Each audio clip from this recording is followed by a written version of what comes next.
तांदळाचे पापड बनवत असताना खिशी किती वेळ घ्यायची ज्यामुळे पापड अजिबात चिरत नाही किंवा मिठाचे प्रमाण पापड प्रमाण किती घ्यावे असे बऱ्याच महिलांना प्रश्न पडतात. तर आज मी एकदम सोप्या पद्धतीने खिशी न घेता असे पांढरे शुभ्र असे तांदळाचे पापड बनवले आहेत. आणि सुरुवातीला आपण पापडाचे प्रीमिक्स बनवणार आहोत आणि त्यापासून असे हे खिशी न घेता तांदळाचे पापड बनवले आहेत. आणि इथे पापड बघू शकता, अजिबात चिरले वगैरे नाहीत, खूप छान होतात. पहिल्याच प्रयत्नातसुद्धा परफेक्ट होतात. चला तर आपण वेळ न घालवता रेसिपीला सुरुवात करूया. तर इथे अर्धा किलो तांदळाचं पीठ घेतलं आहे. हे मी विकतचं पीठ घेतलं आहे. तुम्ही घरीसुद्धा तांदळाचं पीठ बनवून पापड बनवू शकता. तर इथे अर्धा किलो पिठासाठी पापड खार किती घ्यायचा आणि मीठ किती घ्यायचं ते मी सुरुवातीला सांगत आहे. आणि अर्धा किलो पिठाचा अगोदर आपण प्रीमिक्स बनवून घेणार आहोत. तर त्यासाठी इथे 1 टीस्पून एवढा पापड खार घ्यायचा आहे. इथे मी 1 टीस्पून पापड खार घेतला आहे. आणि साध्या पोहे खायच्या चमच्याने सुद्धा मी दाखवत आहे. तर पोहे खायचा जो चमचा असतो तो सपाट चमचा घ्यायचा आहे. म्हणजे पोहे खायचा चमचा आणि 1 टीस्पून हे बरोबरच प्रमाण आहे. तर अर्धा किलो तांदळाच्या पिठासाठी 1 टीस्पून पापड खार घेतला आहे आणि सेमच चमच्याने 2 टीस्पून एवढं मीठ घ्यायचं आहे. तर इथे मी मीठसुद्धा या पिठामध्ये घातलं आहे. आता एवढ्या प्रमाणासाठी 1 चमचा जिरे आणि 1 चमचा पांढरे तीळ आपण वापरणार आहोत. तर या टीस्पूनच्या चमच्यानेच मी इथे मोजून घेतला आहे. किंवा हा चमचा नसेल तर तुम्ही पोहे खायच्या छोट्या चमच्याने सुद्धा प्रमाण घेऊ शकता. आणि जर 1 किलो तांदळाचं पीठ असेल तर 2 टीस्पून किंवा 2 चमचे पापड खार आणि 4 चमचे मीठ घ्यायचं आहे. तर इथे मी 1 चमचा तीळ आणि 1 चमचा जिरे याच्यात घातला आहे. सर्व छान चमच्याने व्यवस्थित मिक्स करून घेतलं आहे. हे आपलं अर्धा किलो तांदळाच्या पापडाचं पिठाचं हे प्रीमिक्स तयार झालं आहे. हे तुम्ही डब्यामध्ये भरून जेव्हा तुम्हाला वेळ असेल तेव्हा पापड बनवू शकता. किंवा एकदम एकटीला एवढे पापड बनवता येत नाहीत, त्यामुळे तुम्ही हे प्रीमिक्स एकदाच बनवून ठेवा आणि जेवढ्या वाटीने तुम्हाला प्रमाण घेऊन हळूहळू जेवढं जमेल तसं पापड बनवू शकता. तर इथे मी आज एवढा बाउल भरून पीठ घेतलं आहे. एवढ्या पिठाचे मी आज पापड बनवणार आहे. मी एकटी असल्यामुळे हे राहिलेल्या पिठाचे नंतर बनवणार आहे. तर 1 बाउल भरून घेतला आहे प्रीमिक्स. तर त्यासाठी सेमच बाउलने 1.25 बाउल एवढं पाणी घ्यायचं आहे. तर आज आपण खिशी न घेता हे पापड बनवणार आहोत. तर त्यासाठी पातेल्यामध्ये 1.25 बाउल एवढं पाणी घेतलं आहे. गॅस चालू केला आहे. पाण्याला छान खळखळून उकळी येऊ द्यायची आहे. फक्त पाणी गरम करायचं नाही, खळखळून उकळी काढायची आहे. आणि जे बाउलमध्ये पीठ घेतलं होतं ते एका मोठ्या कुंड्यात मी काढून घेतलं आहे.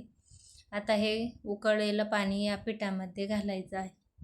डायरेक्ट पातेल्यामध्ये खिशी घेऊन जेव्हा आपण हे पीठ बनवतो तेव्हा गुठळ्या होण्याची शक्यता आहे. त्यामुळे अशा पद्धतीने उकळलेलं गरम पाणी याच्यात घालायचं आणि बेलण्याने मिक्स करायचं, म्हणजे गुठळ्या होत नाहीत.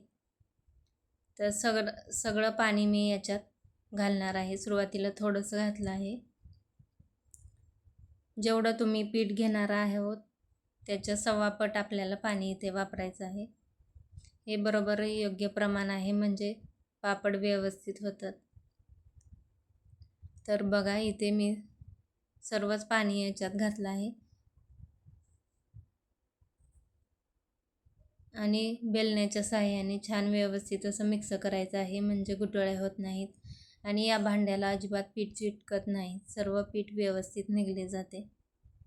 नंतर आता आपल्याला एक सुती कपडा किंवा प्लास्टिकची पिशवी घ्यायची आहे आणि हे पीठ त्याच्यामध्ये घालून आपल्याला छान मऊ असं करायचं आहे. तर इथे बघू शकता सर्व पीठ व्यवस्थित असं निघालं आहे. उकळत्या पाण्यामध्ये पापड खार किंवा पीठ टाकून तशा पद्धतीने जरी पापड बनवले तर ते खूप पिवळे होतात. त्यामुळे अशा पद्धतीने जर बनवले तर अजिबात पिवळे होत नाहीत, पांढरे शुभ्र असे आपले पापड तयार होतात. पातेल्यामध्ये डायरेक्ट पापड खार टाकल्यानंतर लगेच त्याला पिवळा रंग येतो. त्यामुळे ही पद्धत नक्की तुम्ही एकदा वापरून पहा. तर बघू शकता बेलण्याने छान मिक्स केलं आहे आता एका ताटामध्ये एक सुती कपडा मी ओला करून घेतला आहे. त्याच्यामध्ये हे पापडाचं पीठ सर्व घालायचं आहे आणि बघू शकता भांड्याला अजिबात पीठ चिकटलं गेलं नाही, सर्व व्यवस्थित निघालं आहे. जर पातेल्यामध्ये डायरेक्ट उकळत्या पाण्यामध्ये पीठ घातल्यामुळे खाली पातेल्यात पीठसुद्धा चिकटण्याची शक्यता असते. त्यामुळे अशा पद्धतीने जर बनवले तर पीठ अजिबात भांड्याला चिटकत नाही. तर इथे ओल्या कपड्यामध्ये सर्व पीठ मी काढून घेतलं आहे. आता हे छान हातानेच याला थोडं 1-2 मिनिटे आपल्याला मळून घ्यायचं आहे. लगेच पीठ खूप छान मऊ असं बनवून तयार होतं, अजिबात कडक वगैरे होत नाही. बघू शकता 1-2 मिनिट मी असं याला मळून घेतलं आहे. आता आपल्याला याला वाफ देऊन घ्यायची आहे. तर कढईमध्ये मी साईडला पाणी गरम करायला ठेवलं आहे आणि या पिठाचे आपल्याला गोळे बनवून त्याला फक्त 8 ते 10 मिनिटच वाफ घ्यायची आहे. फक्त वाफ घेताना एवढी काळजी घ्यायची की झाकण व्यवस्थित लावायचं आहे, म्हणजे त्यातून कुठूनही वाफ जायला नको. तर बघू शकता किती मऊसूत आपलं हे पीठ झालं आहे. आता याचे आपण गोळे बनवून घेऊया आणि हे गोळे आपल्याला चाळणीमध्ये छान असे वाफवून घ्यायचे आहेत. तर खिशी घेत असताना 30 ते 35 मिनिटे काहीजण पिठाला वाफ देतात, परंतु या पद्धतीने जर पापड बनवले तर फक्त 10 मिनिटेच आपल्याला हे वाफवून घ्यायचे आहेत. आत्ताच तुम्ही बघू शकता पीठ किती एकदम मऊसूत असं हे झालेलं आहे. तर असंच रुमालामध्येच मी हे ठेवणार आहे आणि कढईमध्ये पाणी ठेवलं आहे. चाळणीमध्ये हे पीठ ठेवून व्यवस्थित झाकण लावायचं आहे. यातून वाफ बाहेर गेली नाही पाहिजे, म्हणजे व्यवस्थित हे वाफले जातात. तर 10 मिनिटानंतर हे आपण काढून घेऊया. तर याच्यातील 2च गोळे मी सुरुवातीला घेणार आहे आणि राहिलेले 2 असेच झाकून ठेवणार आहे, म्हणजे ते गरम राहतात. सुरुवातीला 2 याचे मी पापड बनवून घेत आहे आणि हा जो कपडा आहे तो आणखी एकदा स्वच्छ धुवून घ्यायचा आहे आणि त्याच्यामध्येच हे पीठ 1-2 मिनिटे मळून घ्यायचं आहे. ताटामध्ये मळताना बघू शकता ताटाला पीठ चिकटले जाते. रुमाल ओला करून घेतल्यामुळे त्याच्यात पीठ हे चिटकत नाही, छान व्यवस्थित मळता सुद्धा येते आणि नंतर पापड लाटताना अजिबात चिरा पडत नाही. तर बघू शकता अर्धा मिनिटच हे मी रुमालामध्ये मळून घेतलं आहे. आता आपण याचे लाट्या बनवून घेऊया. हे पीठ आता ताटामध्ये काढून घेत आहे. बघू शकता एकदम मऊसूत असं हे आपलं पीठ तयार झालं आहे. आता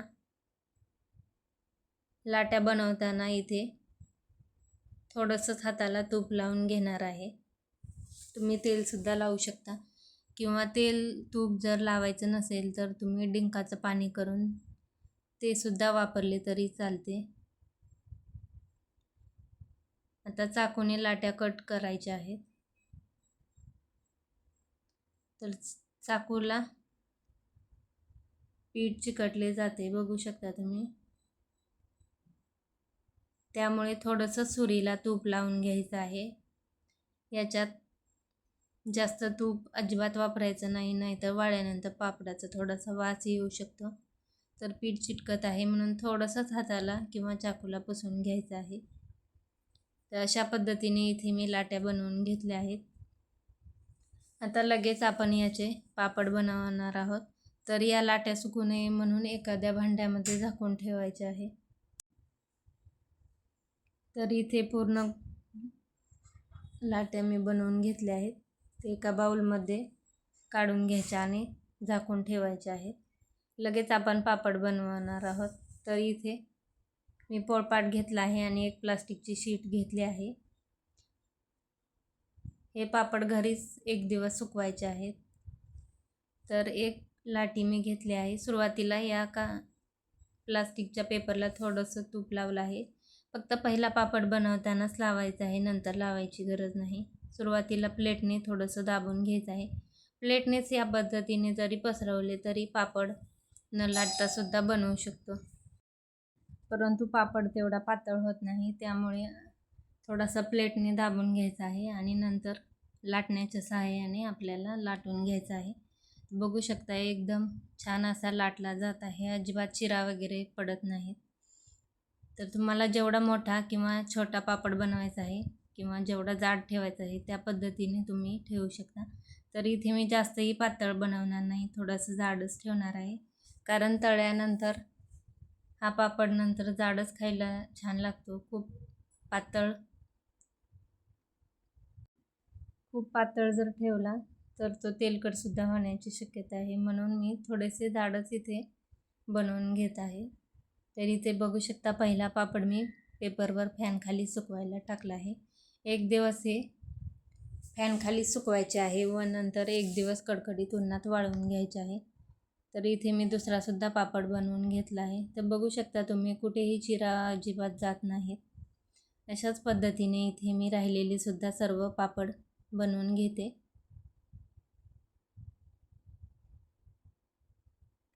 या पद्धतीने पहिल्यांदा जरी तुम्ही बनवले तरी पापड अजिबात बिघडणार नाहीत. नक्की या पद्धतीने बनवून पहा. तर इथे मी सर्व पापड फॅनखाली छान बनवून घेतले आहेत, सुकवले आहेत.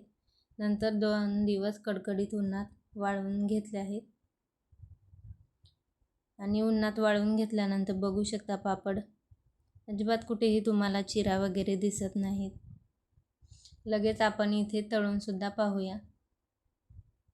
खूप छान असे हे पापड दुप्पट तिप्पट फुलतात आणि पांढरे शुभ्र होतात. तुम्हाला व्हिडिओ आवडला असेल तर प्लीज व्हिडिओला एक लाईक नक्की करा. इथे मी 5-6 पापड तळून घेतले आहेत. बघू शकता पांढरे शुभ्र झाले आहेत, अजिबात तेलकट वगैरे झालेले नाहीत. व्हिडिओ आवडला असेल तर प्लीज जास्तीत जास्त शेअर करा आणि चॅनेलला सबस्क्राईब करा. भेटूया अशाच नवीन व्हिडिओसोबत. धन्यवाद.